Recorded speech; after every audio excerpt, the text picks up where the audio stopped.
दोस्तों, आज हम आपको उस सफर की दास्तान सुनाने जा रहे हैं जिसे सुनकर ईमान ताजा हो जाता है और अक्ल दंग रह जाती है। ये वाकया है उस रात का जिसे हम शब-ए मिराज कहते हैं। ये वो रात है जब कायनात के मालिक ने अपने महबूब हजरत मोहम्मद मुस्तफ़ा को अर्श पर बुलाकर अपना दीदार करवाया। ये सफर महज एक रात का नहीं था, बल्कि ये रूहानियत की वो मंजिल थी जिसे आज तक कोई दूसरा तय नहीं कर सका। वाकया कुछ यूं शुरू होता है कि मक्का की सरजमीन पर रात का सन्नाटा छाया हुआ था। हमारे नबी अपने घर में आराम फरमा रहे थे। ये वो साल था जिसे आमुल हुज्न यानी गम का साल कहा जाता है, क्योंकि इसी साल आपके चचा अब्बू तालिब और वफादार बीवी हजरत खदीजा का इंतकाल हुआ था। नबी का दिल रंज और गम से भरा हुआ था। अचानक आसमान के दरवाजे खुले और अल्लाह के हुक्म से हजरत जिब्रील अमीन फरिश्तों की एक जमात के साथ जमीन पर उतरे। जिब्रील अमीन के हाथ में जन्नत का एक नूरानी जानवर था जिसे बुराक कहा जाता है। ये बुराक इतना तेज था कि जहां तक नजर जाती थी वहां उसका पहला कदम पड़ता था। इसका रंग दूध जैसा सफेद था और इसके बदन से नूर की किरणें फूट रही थीं। जिब्रील अमीन नबी की खिदमत में हाजिर हुए और बड़े अदब से कहा, ए अल्लाह के रसूल, उठिए, आज आपका रब आपसे मिलने का मुंतजिर है। आज आसमानों को सजाया गया है।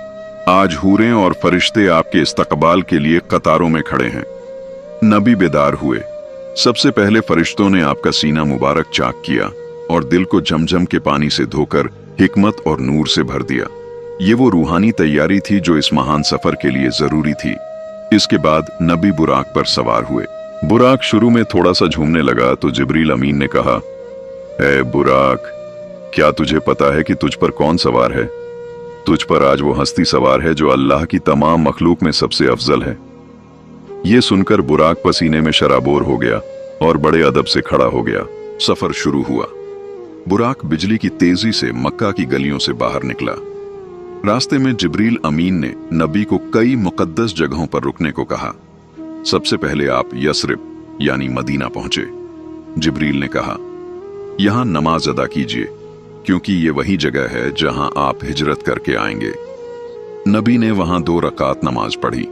फिर बुराक आगे बढ़ा और तूरे सीना पहुंचा, जहां अल्लाह ने हजरत मूसा से कलाम किया था। वहां भी नबी ने नमाज पढ़ी। इसके बाद आप हजरत ईसा की पैदाइश की जगह बैतुल लहम पहुंचे और वहां भी बारगाह ए इलाही में सर झुकाया। आखिरकार बुराक बैतुल मुकद्दस यानी यरूशलेम पहुंचा। यहाँ की फिजाओं में एक अलग ही नूर था। जब आप मस्जिद ए अक्सा में दाखिल हुए तो आपने देखा कि वहां तमाम अंबिया ए किराम पहले से ही मौजूद थे। हजरत आदम से लेकर हजरत ईसा तक सब आपके इस्तकबाल के लिए खड़े थे। यहाँ एक बहुत बड़ा मौजज़ा हुआ। जिब्रील अमीन ने अजान दी और तमाम नबियों ने हमारे नबी के पीछे नमाज अदा की। ये इस बात की दलील थी कि हमारे नबी तमाम नबियों के सरदार यानी इमामुल अंबिया हैं। नमाज के बाद जिब्रील अमीन ने नबी के सामने प्याले पेश किए। नबी ने दूध का प्याला मुंतखब किया। जिब्रील अमीन ने कहा, ए अल्लाह के रसूल, आपने फितरत को चुना है। अगर आप शराब चुनते तो आपकी उम्मत गुमराह हो जाती। अब वो मरहला शुरू हुआ जिसे मेराज कहते हैं, यानी जमीन से आसमानों की तरफ रूहानी उड़ान। जैसे ही नबी पहले आसमान पर पहुंचे, वहां का नजारा जमीन की दुनिया से बिल्कुल अलग था। जिब्रील अमीन ने आसमान का दरवाजा खटखटाया। अंदर से आवाज आई, कौन है? जिब्रील ने जवाब दिया, मैं जिब्रील हूं और मेरे साथ मोहम्मद मुस्तफ़ा हैं। आवाज आई, क्या उन्हें दावत दी गई है? जिब्रील ने कहा, हां। फौरन नूरानी दरवाजे खुल गए। पहले आसमान पर नबी की मुलाकात हजरत आदम से हुई। हजरत आदम के दाएं तरफ कुछ रूहें थीं जिन्हें देखकर वो मुस्कुरा रहे थे और बाईं तरफ कुछ रूहें थीं जिन्हें देखकर वो रो रहे थे। जिब्रील ने बताया कि दाएं तरफ जन्नती नेक रूहें हैं और बाईं तरफ जहन्नमी गुनहगार लोग हैं। फिर आप दूसरे आसमान पर पहुंचे, जहां आपकी मुलाकात हजरत ईसा और हजरत यहिया से हुई। तीसरे आसमान पर आपने हजरत यूसुफ को देखा, जिन्हें अल्लाह ने दुनिया का आधा हुस्न अता किया था। चौथे आसमान पर हजरत इदरीस से मुलाकात हुई। पांचवें आसमान पर हजरत हारून और छठे आसमान पर हजरत मूसा से मुलाकात हुई। हजरत मूसा हमारे नबी को देखकर रोने लगे। जब उनसे पूछा गया कि आप क्यों रो रहे हैं, तो उन्होंने कहा, मैं इसीलिए रो रहा हूं क्योंकि ये जवान नबी मेरे बाद आए, लेकिन इनकी उम्मत के लोग मेरी उम्मत से ज्यादा जन्नत में जाएंगे। ये रोना हसद का नहीं, बल्कि अपनी उम्मत की कम नसीबी का दुख था। जब आप 7वें आसमान पर पहुंचे तो आपकी मुलाकात हजरत इब्राहिम से हुई, जो बैतुल मामूर से टेक लगाकर बैठे थे। बैतुल मामूर फरिश्तों का काबा है, जहां रोजाना 70,000 फरिश्ते तवाफ करते हैं। हजरत इब्राहिम ने आपसे कहा, अपनी उम्मत को मेरा सलाम कहना और उन्हें बताना कि जन्नत की मिट्टी बहुत अच्छी है और वहां के पौधे सुभान अल्लाह और अल्हम्दुलिल्लाह कहना है। इसके बाद नबी उस मकाम पर पहुंचे जहां की सरहद को सिदरतुल मुंतहा कहा जाता है। ये एक बहुत बड़ा बेरी का दरख्त है जिसके पत्तों का साइज हाथी के कान जैसा था। यहां पहुंचकर जिब्रील अमीन रुक गए। नबी ने पूछा, ए जिब्रील, क्या इस मोड़ पर तुम मेरा साथ छोड़ दोगे? जिब्रील ने कहा, ए अल्लाह के रसूल, अगर मैं यहां से 1 इंच भी आगे बढ़ा तो अल्लाह के नूर की तजल्ली मेरे परों को जलाकर राख कर देगी। यहां से आगे आपको तन्हा जाना है।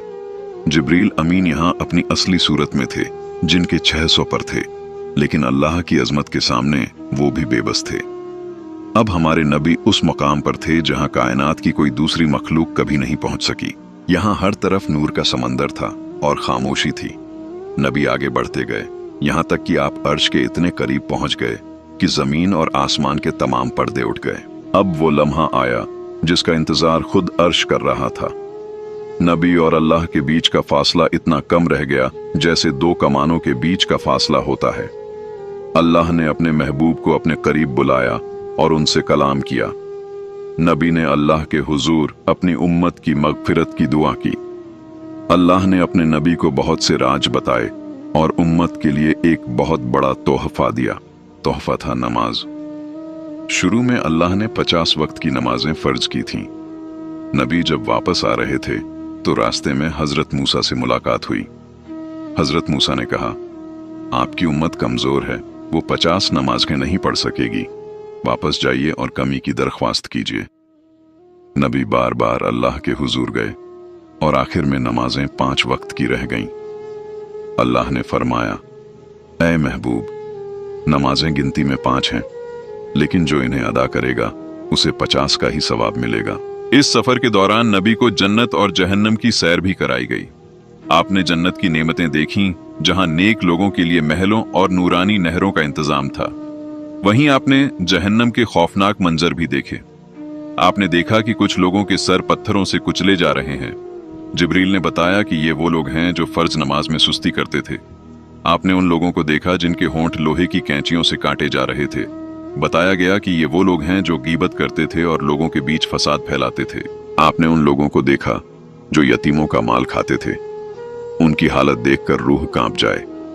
ये सब मंजर इसलिए दिखाए गए ताकि नबी अपनी उम्मत को नसीहत कर सकें। सफर मुकम्मल हुआ और नबी वापस मक्का तशरीफ ले आए।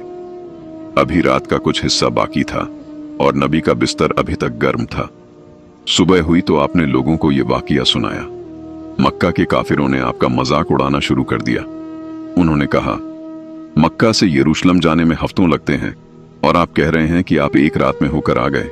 अबू जहल ने हजरत अबू बकर सिद्दीक से कहा, देखो तुम्हारा दोस्त क्या कह रहा है। हजरत अबू बकर ने फौरन कहा, अगर मेरे नबी ने यह कहा है तो सच कहां है?